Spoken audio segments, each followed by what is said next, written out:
Welcome to Torah Smash, the podcast for nerdy Jews, where our lives of Jewish learning collide with our love of nerd culture. In each episode, we discuss what we lovingly call a Torah Smash, which we have defined as a beautiful collision of one thing from the world of Judaism with another from nerd culture. I am Barak Malkin, and joining me today are... Ethan Lane Miller. RDY. So I remember when the trailer for WALL-E came out, the Pixar movie, and it talked about how in the first idea meeting for the Pixar movies, they had discussed all the ideas for things like Toy Story, A Bug's Life, Monsters, Inc. And in the trailer, they go, and then the last item they talked about was this little adorable robot. And do you guys remember that trailer where it talked about like all of the things they talked about? So in creating Torah Smash, I had a bunch of ideas that I shared with people to give them a sense of what I was thinking before it started. And today's topic is the last of those ideas that I had mentioned to people in terms of like, this is what I'm thinking. But we're not done with the podcast, right? We're going to keep going after this? Yeah, yes, just as Pixar has not finished. I do hope that ours continue to maintain a high level of integrity as we continue. It's good. I mean, there's a Toy Story 5. They're still going. Yeah. So today we're going to start by looking at the four children from the Passover Haggadah. And to clarify, these are not the four questions, but what may be referred to as the four sons or the four children in your Haggadah.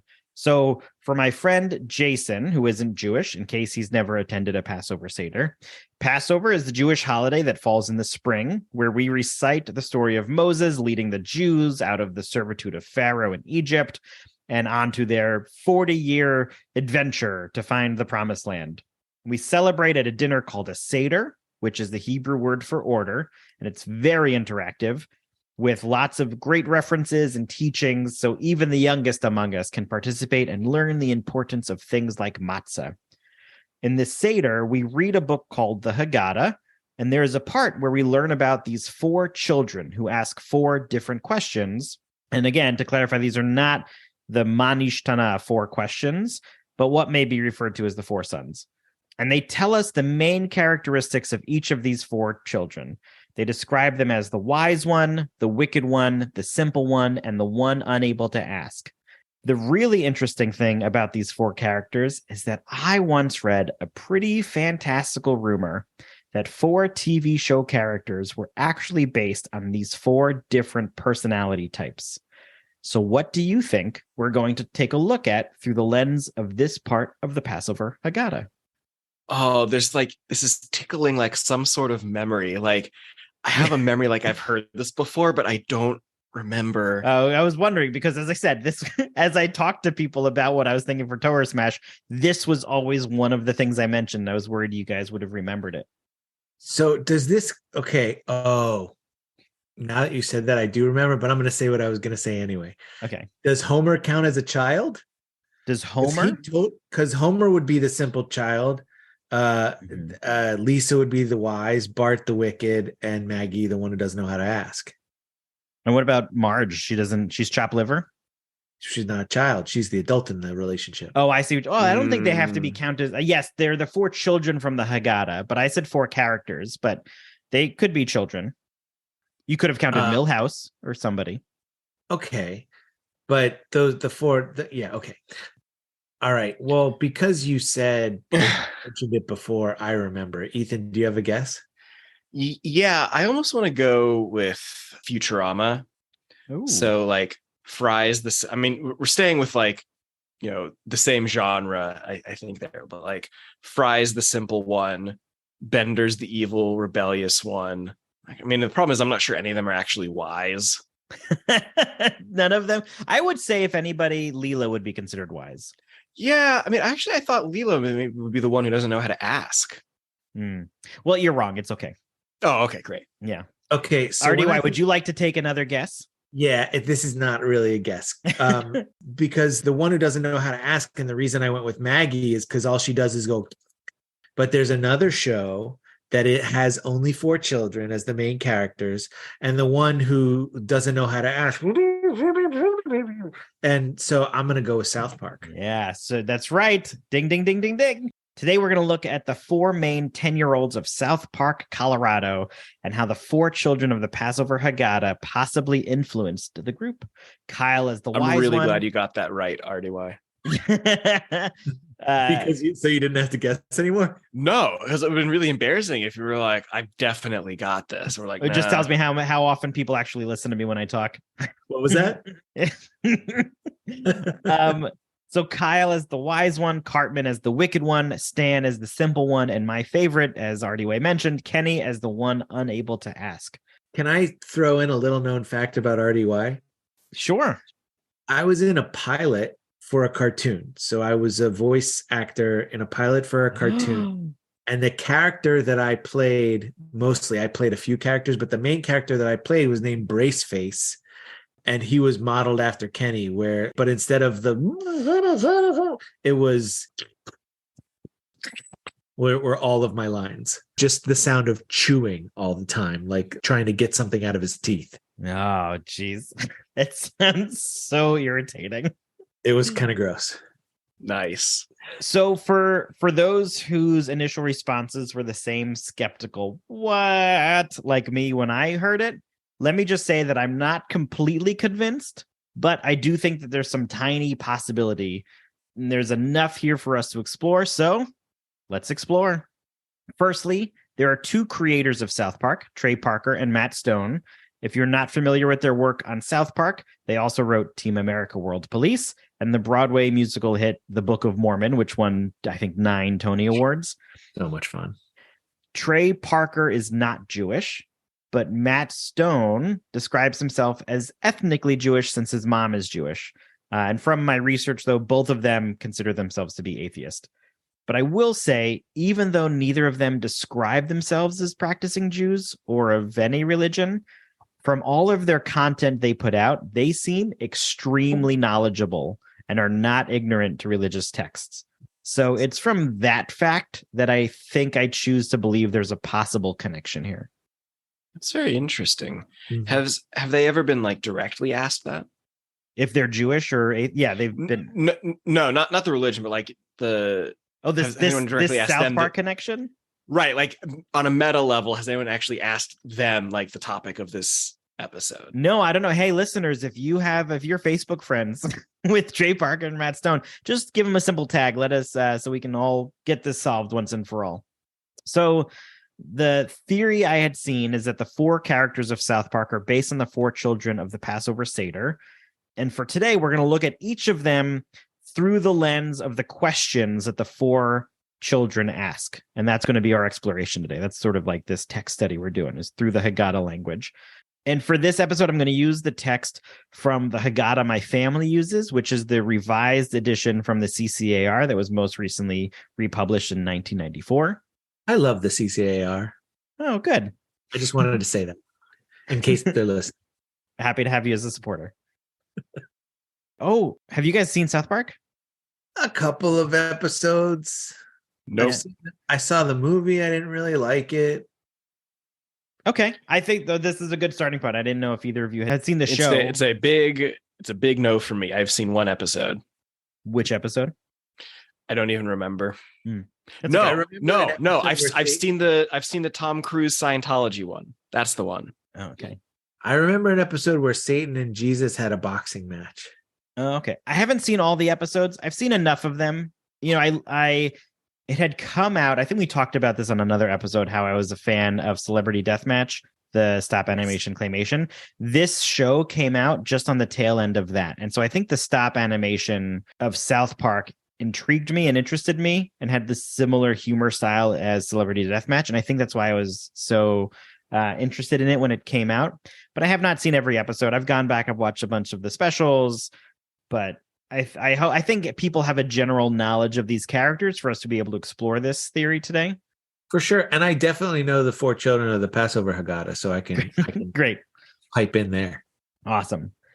So let's start with the first child. Let's start with Kyle Matthew Broflovsky, the wise one. So Kyle is known for being a part of the only Jewish family in South Park, and he is usually the intellectual opponent to Cartman. He is often the voice of reason, even though others sometimes fill this role, just not so more than he does, such as Stan or Wendy or Chef or many other side characters. So in the Haggadah my family uses, it reads, the wise person asks, what are the precepts, laws, and observances which Adonai our God commanded us? In response, we should explain the observances of the Passover thoroughly, the very last one of which is, after the Passover seder, we do not turn to other kinds of entertainment. It is the wise who want to know the service it is theirs to do. And there's a double meaning of that. Like why they use that line that you teach the child is because it's also the very last rule that is listed in Pesachim in the Talmud. So the Masechet Pesachim, for those of us who, might not, for Jason, it is the book of the Talmud that deals with Passover. And so what they're implying there is not only the obscure rule of not going somewhere else for entertainment after Passover is over, but also that you're going to know the entire book of the Talmud before you let this kid get away. Oh, nice. Yeah, this last line, it is the wise who want to know the service it is theirs to do. There's some, I think, planning preparation sense behind this educated purpose. And I do think Kyle fits that role of the knowledgeable one. And I don't think that they made him the wise one just because he was the Jewish character. I think there was a little more to it, but. Are you waiting for a response? I don't know. I'm curious how this episode's going to go if neither of you know the characters too well.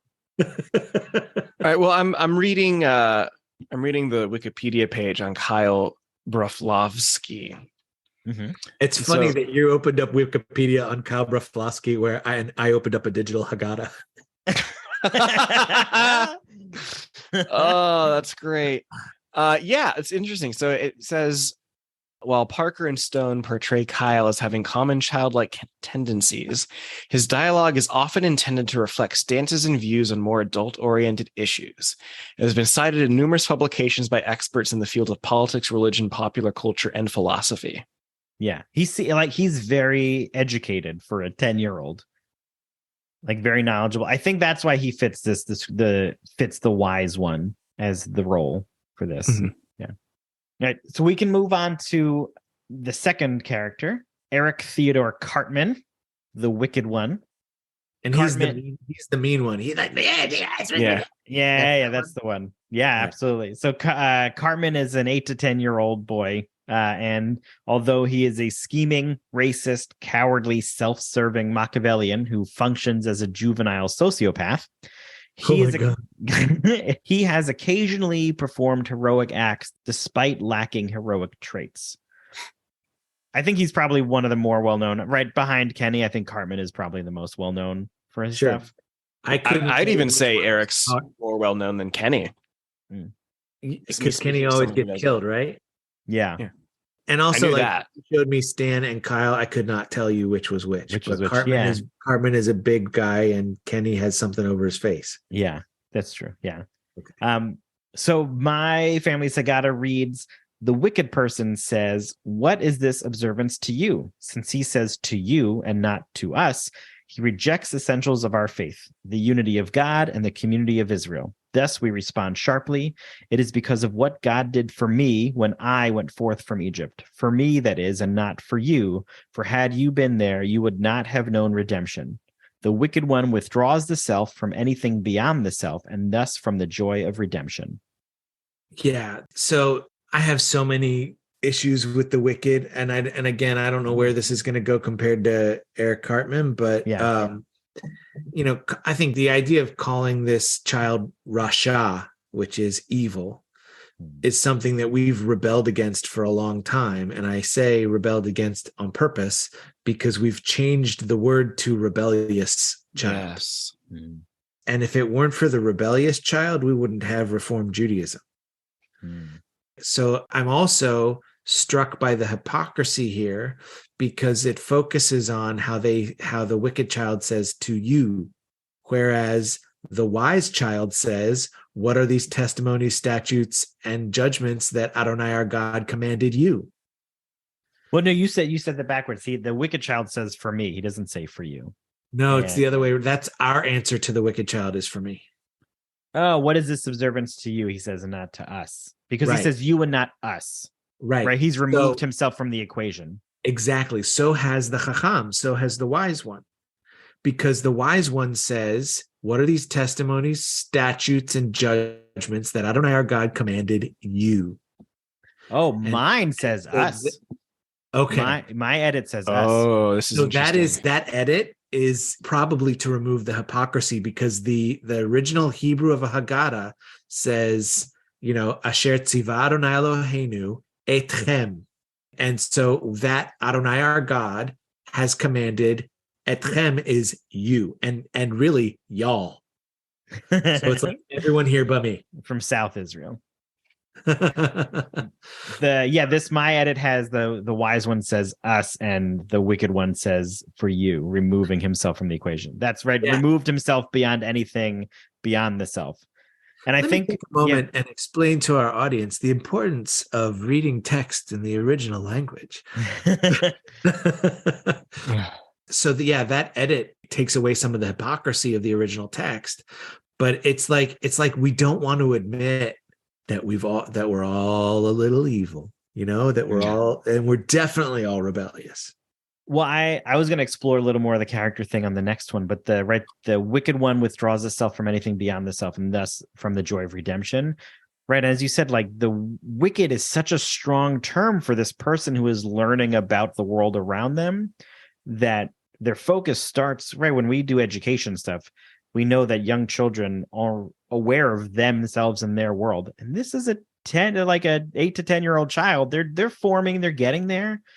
But I feel like that's developmentally appropriate. I think he's probably, like, outside of his foul mouth, he's probably a little bit on par with what third, fourth, fifth grader might be thinking about. It's about exploring and testing boundaries. Yeah. And when you have an 8 to 10-year-old spouting anti-Semitic and hateful rhetoric, they're not coming up with it themselves. That comes from the home. Oh, that's, I don't think I've seen, and it's possible South Park explored his home life, right? I know we see Kyle's family and Stan's family, and I'm pretty sure that their parents are named after Trey Parker and Matt Stone's parents. Like the family members have the same names. I feel like we see Cartman's family, but I don't remember if they're hateful and anti-Semitic. What I remember of Cartman's family is a very permissive mother who like gives him whatever he wants, and he like treats her like dirt. That's true. Yeah, I remember now. I want my cheesy pips. Yeah, and an absentee father. Like I don't remember ever seeing a father. Right. So for those, I know that you two have not seen probably the recent stuff, but in the pandemic, they've put out a number of special like 1 hour episodes. And in the two most recent ones, which did what they called post-COVID, which takes place like 30, 40 years from now. Oh God. Where like the pandemic is almost over for them. So smart. They're so smart. Yeah. Cartman is a rabbi. He has like changed his ways based on what happened in the first two specials where he and the other friends had a falling out. That because he separated from them, he found the love of his life, who was a Jewish woman, and she showed him the way, I guess, and he ended up becoming an ordained rabbi. Wow. Which is such a weird balance from the child we know from the show. Do they tell us which HUC campus? He went to RRC. It's funny. There's a little bit of self-hating Jew in there that I would assume is a part of the character. Again, having not seen the special, right. But there's a very common aphorism where they say, like, what do you do with the kid who is the worst behaved in religious school? You send that kid to rabbinical school. So there's a little bit of why is that the resolve? How you know what though? Were you the worst behaved kid in religious school, RDY? I don't know that I was the worst. I don't know that I would admit that, but I would say I spent some time with a colleague whose wife was the director of the religious school where I grew up. And at first I didn't really remember him. And then he said, well, this person is my wife. And I was like, oh yeah, I know her. So let's use that to say, I had a lot more familiarism with the religious school principal than I did of the rabbi. Oh, that's very funny. There's something to that, because I can tell you, in at least the camp circles I'm in, there's this interesting phenomenon where the most challenging campers, the ones who are maybe, to use RDY's terms, get to know the director a little bit better than the others. Many of them, a surprising many of them, turn out to be the best counselors. Oh, that's Yeah. hysterical. That's Yeah. it's very interesting that you had joked that the wicked were the ones, if we didn't have the wicked child, we wouldn't have Reform Judaism. And now you're saying the worst child in religious school is sent to rabbinic school and Cartman ends up being a rabbi, right? I think there's some folks, I think we're starting to prove this theory. If you're I'm going to tell you along. something. I'm going to tell you something that anyone who knows me knows is not a secret. I have a very big soft spot for the misbehaving child in any group of people. Like, I see someone misbehaving and I think, ooh, I want to get to know this kid. And I think it is maybe because of this Rasha in the Haggadah that, you know, and also shout out to my other sister, Rochelle, whose Hebrew name is Rasha, spelled differently, but still. But every year when my father of blessed memory would make one of us read the 4 children, he would make my sister read the Rasha. He would say it's because of her Hebrew name. I would say it's because of her nature. Love you, Shell. So that wasn't Susan. It's not your sister Susan with the Hebrew different name. sister. Okay, yeah. So this idea, I think the Rasha gets a really, really not only bad rap, but vastly misunderstood rap from the Haggadah. And so maybe that special is Trey Parker and Matt Stone saying, you know what, I think we've been misunderstanding Cartman all along. Or maybe like, this is what happens when you're not looking at an 8-year-old anymore. Like, this is what happens when people grow up. Right. Well, these are also major archetypes, right? That we'll get to this, I think, towards the end, but the balance of these different characters that we're talking about create for really exciting storytelling. And if you look at your own group of friends, if you picked out, quote, the 4 main people in your friend group, and if you're in the 30s, I guess the 3 people in your friend group, that did one die? No, you just get less friends. Like, am I the lonely person? Like, I feel like you're not in college anymore, and the social group, you're married, you have kids. It feels like it shrank for me, but I'm in my basement recording a podcast, so that could also lead you to some other things. So I think this interesting character exploration of the wicked is going to tie really nicely into the next one, because I think this misunderstanding of the word wicked is exactly my issue with the next one. So let's move on to the third character, Stanley Randall William Marsh, known as Stan. Great name. The simple one. So Stan has many positive traits, such as kindness and patience. Stan has a big heart and is an avid animal lover and has a long-running crush on Wendy Testaberger. And continuing in the Haggadah, it reads, when the simple person asks, what is this? Then we say, with a mighty arm, God freed us from Egypt, from the house of bondage. To the person of open simplicity, give the straightforward answer, for the Torah of God makes wise the simple. That's a lot of commentary on what the text actually says, but is it really? Yeah, the last bit is the interpretive bit. That's what's added. I mean, this is the shortest section. This child asks the shortest question, mazot, what is this? It's even got, fewer words and fewer letters in Hebrew than in English. And the answer is a little bit longer, that with a mighty hand and an outstretched arm, God took us out of Egypt from the house of bondage or slaves, however you want to translate that. This is the one that says, like, anyone who is curious gets brought in with kind of continuing that curiosity, like feeding that curiosity. It's a simple question, but it's a way for us to go, hey, come on in and check out all the cool stuff God did. I feel like there's a implied negativity to the idea of being simple. We're asking a simple question. which I think is Yeah, the this is what I wanna distilled, talk about. perhaps the Yeah. simple point of RDY's statement, that like there's wisdom in simplicity, I think. I think this is where my issue comes in with this child, is that what does simple mean in this situation, right? We've already discussed what is the complication of the word wicked. We sort of passed over wise. I think we had agreed that wise meant educated or informed in some way, knowledgeable, etc. Sometimes a person can be too wise when they realize that they're wise. Yeah, true. Like Mr. Fantastic. Take it easy on him. Yeah. Okay. He is the smartest person in the universe. Yeah.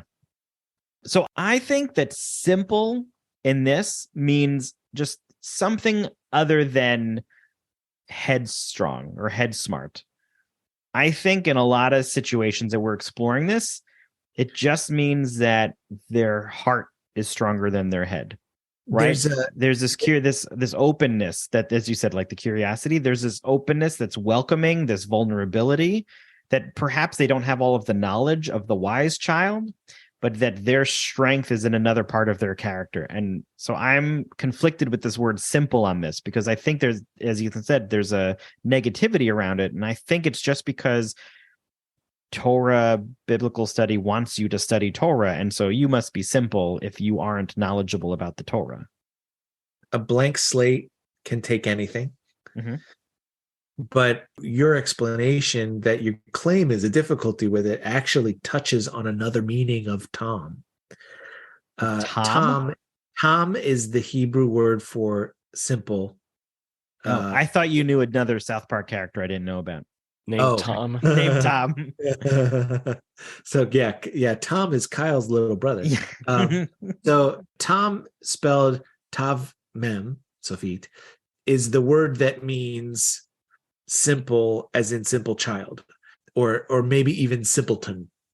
But it also means unblemished, or even perfect. I hesitate to use perfect in English because shalom is really the word that we think of as like whole, perfect. Yeah. But in the unblemished sense, it's that like this is a person who has no experience.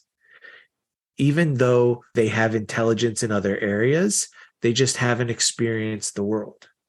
Yeah, I think this falls under my saying that the heart is the strongest part of this person and not the head. Yeah, totally. That's why that's why I was saying I don't think you're confused about it. I think you've hit it on.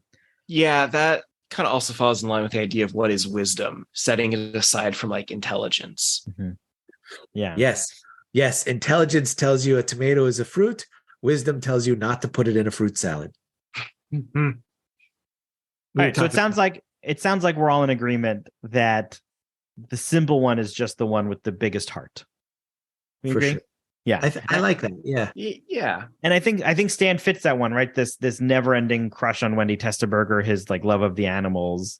I think it's fitting. So I think he really sits into this. And I'll also say, while we're on character number 3, if Trey Parker and Matt Stone did this, the genius level behind this character creation, using these texts and exploring them in this way, they're genius. And I think they are geniuses in their writing. I think there's a lot of really intelligent stuff they do. Yeah. All right. Ready for character 4? Please. Good. Yes. All right. So the fourth and final child that we're going to be looking at is Kenneth James McCormick, Kenny, the one unable to ask. Kenny has 2 running gags. His face is always covered, most of the time keeping his voice muffled, making it almost impossible for the audience to hear him. And the second is that he dies constantly, but always comes back to life without anyone noting his unusual revivals. Jesus. This was a running gag in the series, appearing in almost every episode of the series too. People are really familiar with the you killed Kenny phrasing. I think the gag actually ran until season 6, which put Kenny on hiatus after being killed off at the end of season 5, but then not coming back until the end of season 6. Oh, there's this big gap there. Yeah. Were they just tired of drawing him? I don't know. Or shaping him? As I said, I haven't seen all of this stuff. I don't know all the background things. I've watched some behind the scenes stuff because it's a very interesting process they go through, but I don't know why they gave him a gap year.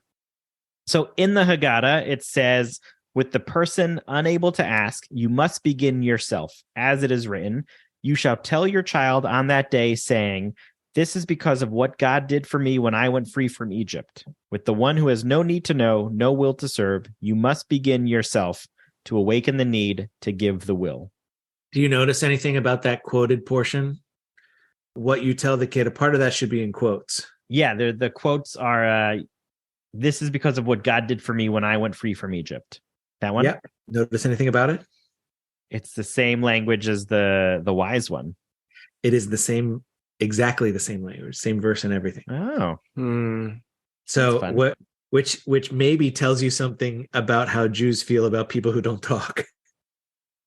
Well, what's the difference between the one unable to ask and the simple one here? Like, why I don't know where they sit in those terms of relation to each other.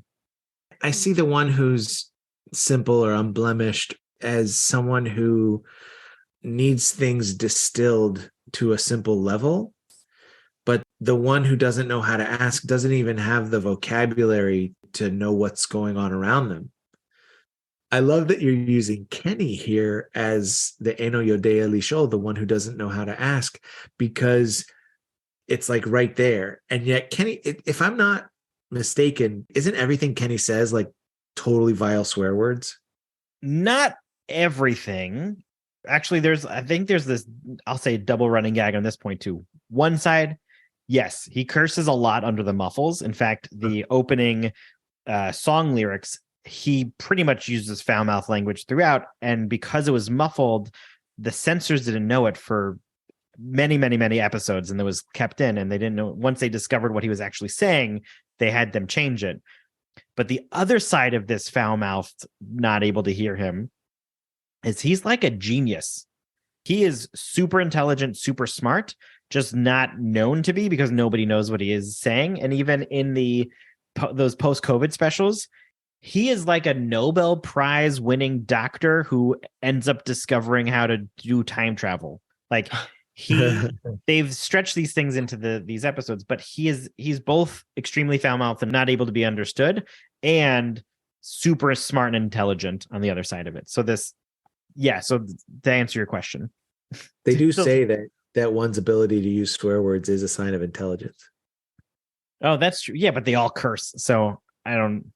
In the show, they all curse. He seems to swear more often. We just don't know. We just don't know it. But all of his lines are actually written lines in the script. They're not just muffled language. I don't know if you know this. Here's a fun side Star Wars tangent for Ethan, is that Chewbacca actually had lines written for him, and that when they recorded, Peter Mayhew would say those lines in conversation with Harrison Ford, and they would then go in after post and add the noises. That was good. But thank you. It was okay. They always knew the conversation that was going on, but we have to interpret what that is. But he had actual written lines. Yeah, that's clever. Just like Kenny does. So Kenny actually has written lines, are just fully muffled. So do we think that Kenny deserves being paired with this final child? Well, I mean, there's the very literal of, one who doesn't know how to ask and the one who just doesn't say anything. Like literally, right. It makes a lot of sense. Yeah, and I don't know if his intelligence ties into the no need to know, no will to serve. But this explanation, right, is called the one unable to ask. But his character description is the one who has no need to know, no will to serve. Right. And I don't know where that ties into the one unable to ask and why this person is said to be, no need to know, no will to serve. Huh. Any thoughts? Sounds good to me, man. That's not a thought. What does that mean? How about this? Let me change the question. So what does that mean to you? The one who has no need to know. I take issue with that translation. Oh, go ahead. It's not the one who has no need to know. It's she'eno yodea lishol, the one who does not know to ask. And we very often translate it as the one who doesn't know how to ask, but it's the one who doesn't know to ask. And I think that might actually be the wickedness. that they don't even think of asking questions. They just take their understanding as at face value. Whereas Judaism values asking. That idea of expanding our understanding by asking about things, even if we have to ask in a simple way, mazot, what is this? We still are asking.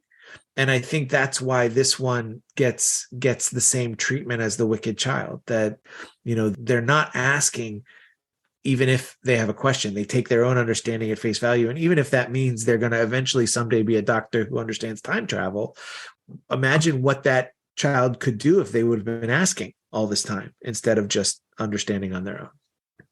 Oh, interesting. That makes me wonder, like, in terms of Gen X, what's the people in terms of the child population who is not looking to ask, but is just filtering information on their own without any outside support or guidance, right? The YouTube Gen Z, right? So I'd say Gen Z and Gen Alpha. Right. Is Gen Alpha the one being born now? I believe it. I mean, yes, the one's younger than Gen Z. That's Gen Alpha is the demographic coaching Gen Z. And for those that are re-listening on their holodeck, when we say being born now, we're in the March of 2023 is when we're recording this. So general consensus appears to be somewhere between like the 2010s and like 2012 for Gen Alpha. So like these are our kiddos getting ready to study for bar and bat mitzvahs. Right. But 2010 to 2012, that's not a generation. That's as the general time frame of the starting of when like the flip from Gen Z to Gen Alpha. I also agree that I think the generation sizes are getting smaller and smaller as we move on, because technology is advancing so quickly that the way that we grow up is changing so drastically.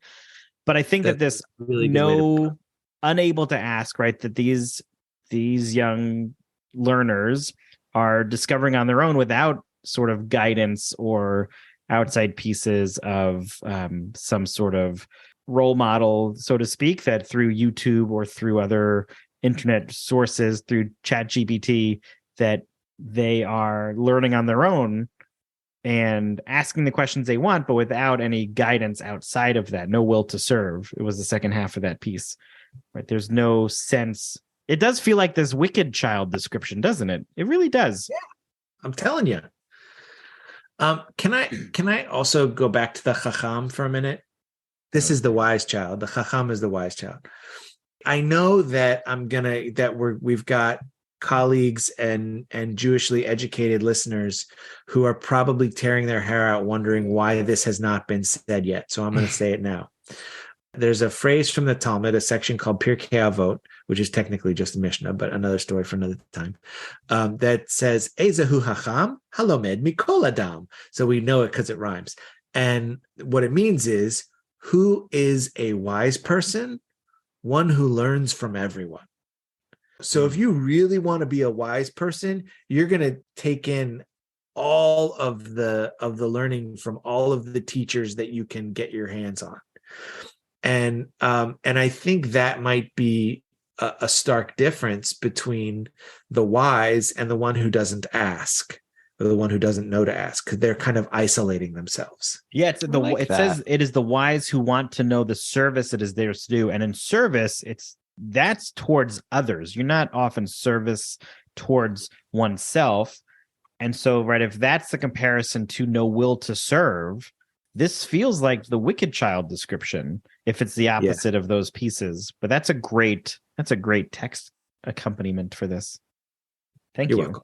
So, can I give another? So when I was learning in Israel for our first year of rabbinical and cantorial school, my Hebrew teacher, Sima Haruv, wonderful, wonderful teacher, was talking with us right around Passover about the 4 children. And she taught us about the relationship paralleling 4 generations. And she says, you take these 4 children as if they're not 4 children of one person, but they're all somebody's child, and they're 4 generations. And so the wise is, we'll call the wise the one who loves to host the seder, always wants everyone there, always wants to do the whole Haggadah from beginning to end. Is it safe to say the elder? The elder, the deeper discussions. And then that person's child is the one who says, but wait, let me challenge this rule. And what do you think about this rule? And eventually the wise one bats them down enough, treats them as if they're wicked enough that they say, you know what, I'm not going to the Seder anymore. And then later the Rasha has children. And then their child, you want them to have a relationship with the grandparents. So you're going to bring them over to the Seder of the Chacham, who's doing all of the things, but they don't really have a familiarity with it. So all they can say is, Mazot, what is this? What is all this stuff that we're doing at grandma and grandpa's house? And then because the generation that did everything fades away and the generation that rejected it does nothing, the generation that had a simplistic understanding of what we do at our grandparents' house, they have nowhere to bring their children. And so their children become the Eno Yodea Lishol. So it is, in a way, and the reason they're Eno Yodea Lishol, the reason they don't know to ask is because there's nothing for them to ask about. They're not exposed to anything about which they can have questions.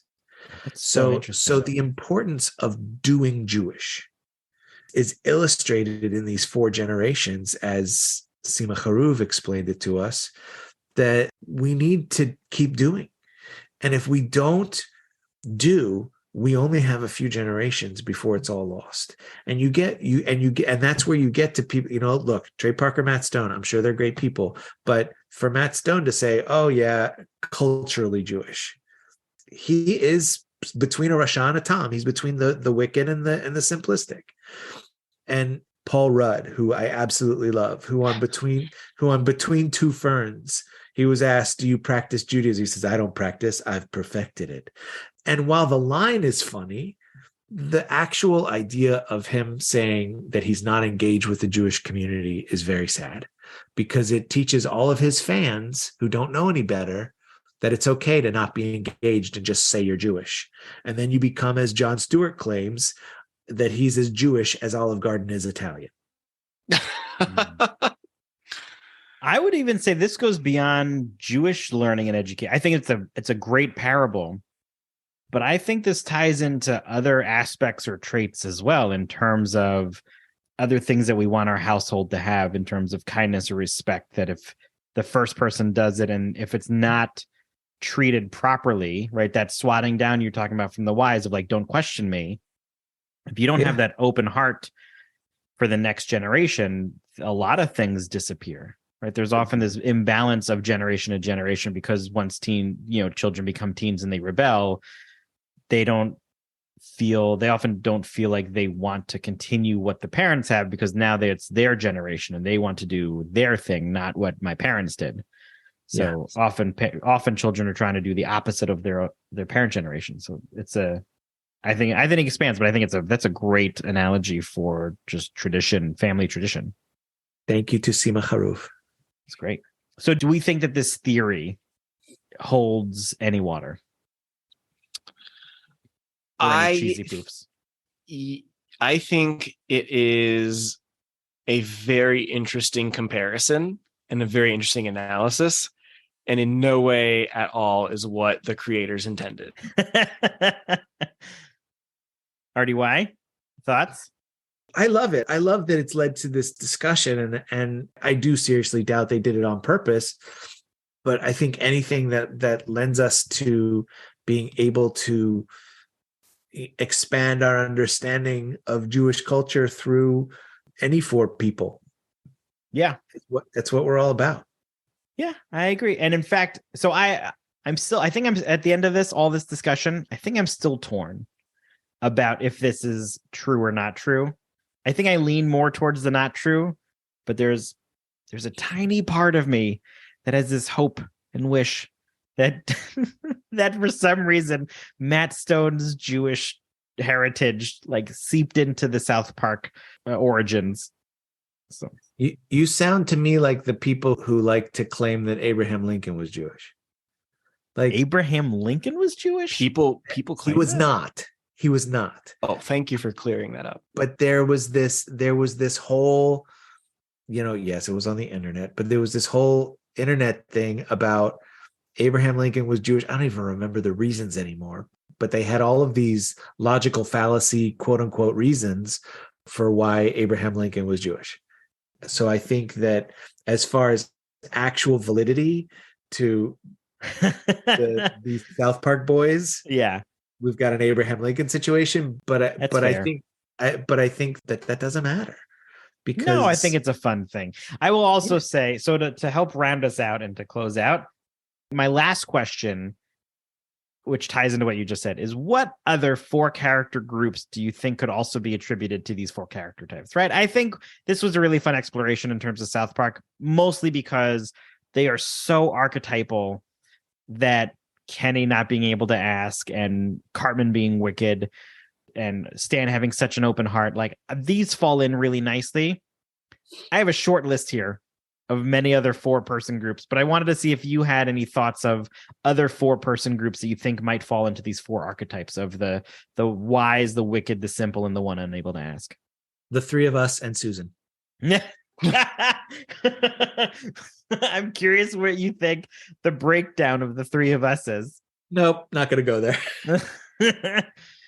Listeners, let us know what you think. Who is the wise, the wicked, and the simple, and the one unable to ask? Here's what I will say about that, because Susan clearly is the one who doesn't know how to ask. But if you scroll back a page from in the Haggadah, from where we begin to talk specifically about the 4 children, there's a blessing. And it's an interesting blessing. It's a blessing that is a long form of studying Torah, saying we're about to study Torah. And the reason that blessing is there is because the answers to all 4 children are quotes from the Torah. So you say a blessing before you study Torah. But this blessing in its long form, I'm going to read it in Hebrew. Baruch hamakom, baruch hu. Baruch shenatan Torah le'amo Yisrael, baruch hu, which means blessed is the source of all. Blessed is God. Blessed is the one who gave Torah to the Israelites. Blessed is God. The word Baruch, or blessed, is in there 4 times, which to me, before we read about 4 children, tells me 2 things. Number 1, all of our children are blessed. It does not matter how we categorize them. All children are a blessing, and we should treat them as such. Number 2, all of us are all 4 children. That's nice. When and where? Yeah. Way to avoid the question. That was good. I would like to, for your consideration, Yes. I'm not even sure this is right.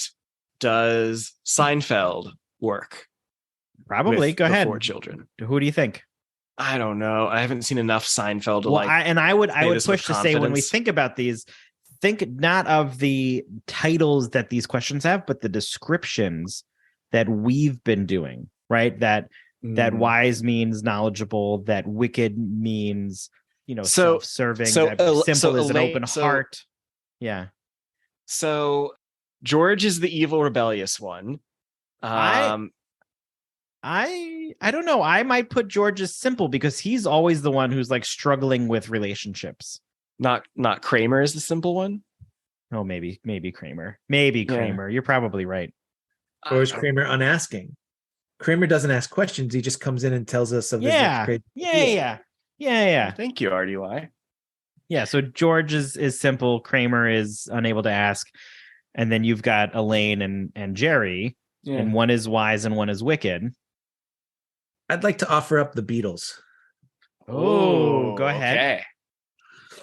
I think John is the wicked. He was the rebellious. Paul is the wise. I went in the wrong order. Sorry. George is the simple. He was the pretty one, but everyone talked about how he looked, but not about his talent. Mm-hmm. And Ringo is the one who doesn't know how to ask. RDY, how many kids do you have? 3. Oh, okay. And a dog. I think RDY counts as the 4th kid. I think his wife would probably say that. She would. I confirm. I have 5 lists of 4 characters here. I'm not going to do all 5. God. I was curious. Here's some of my favorites, I think. Did we mention any that were on your list? No, you did not. Okay. I'll list the 5. You let me know which 2 you want me to say. Golden Girls, A Good Place, Big Bang Theory, Fantastic Four, and the Marx Brothers. A Good Place and Big Bang Theory. I'd like to hear all of them, please. I'll make a table for you. Fantastic Four was going to be one of mine. Oh, yeah. Well, let me do it. I wanted to do Fantastic Four. I'm going to do that. We're really close to the end here. Fantastic Four, follow me here. I put Sue as wise, Johnny as wicked, Ben as simple, and Reed as unable to ask. Because, yeah, go ahead. You can challenge it. I know. I like that. I think that follows what we were saying before about Kenny, where he knows so much that he doesn't bother asking anyone. Yeah, I totally agree. This is why I put him there. All right. And the other one you wanted, Ethan, you want Good Place or Big Bang Theory? Oh, Good Place. No question. So good. This one was an easy one. Chidi is wise. Tahani is wicked. Jason is simple. And Eleanor is unable to ask. You don't think Eleanor is wicked?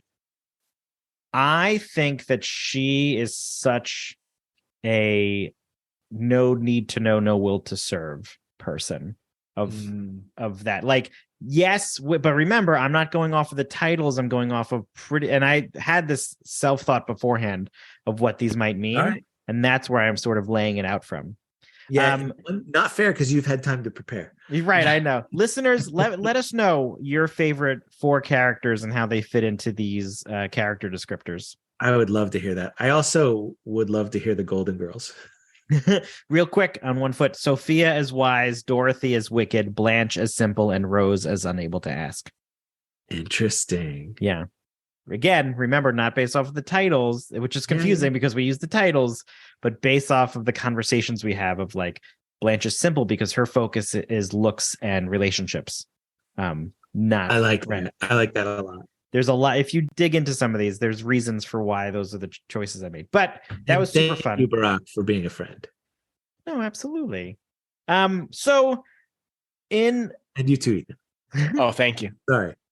So in our everyday lives, these people, the wise, the wicked, the simple, the one unable to ask, will appear in various guises. And that's wonderful. We shouldn't all be wise or have anyone who would be characterized as so-called wicked. The questions they give us should be pondered, and the answers that are derived from those should be sought out. A variety of people help to give us life, and they help to give our lives meaning.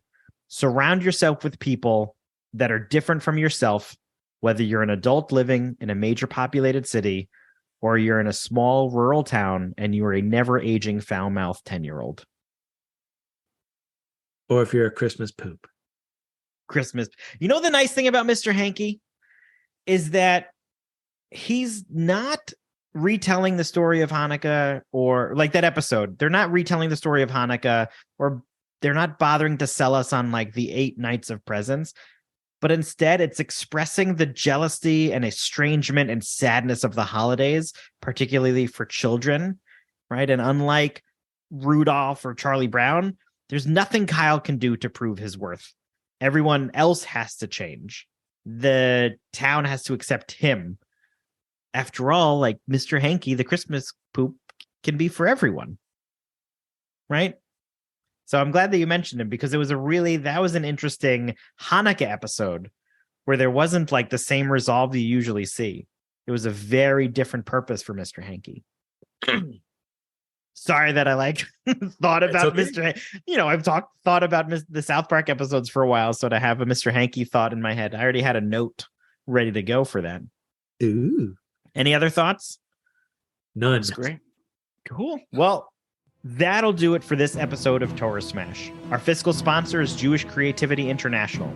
Our theme music was created by Sean Vogel. You can check out Sean's bands and studio work at www.thesleepywest.com. If you enjoyed today's episode, be sure to rate and review us wherever you listen. It helps others find us and is an excellent way to support the podcast. We want to hear from you and continue today's nerdy discussion. Go to torahsmash.com to find where to connect with us online, purchase swag from our store, support us with a donation, find previous episodes, and more. And I'm going to download Torah Smash, going to listen all the time. Can't see our faces anywhere. Just listen to our narration. So come on, download Torah Smash, where the Jews and nerds collide.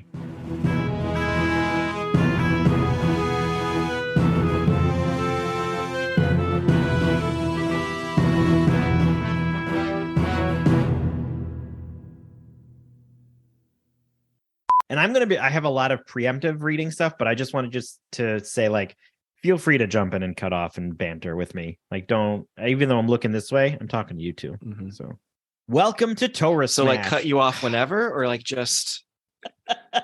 That's fantastic. Happy Passover, everybody. Happy Passover. Happy Woo! Passover.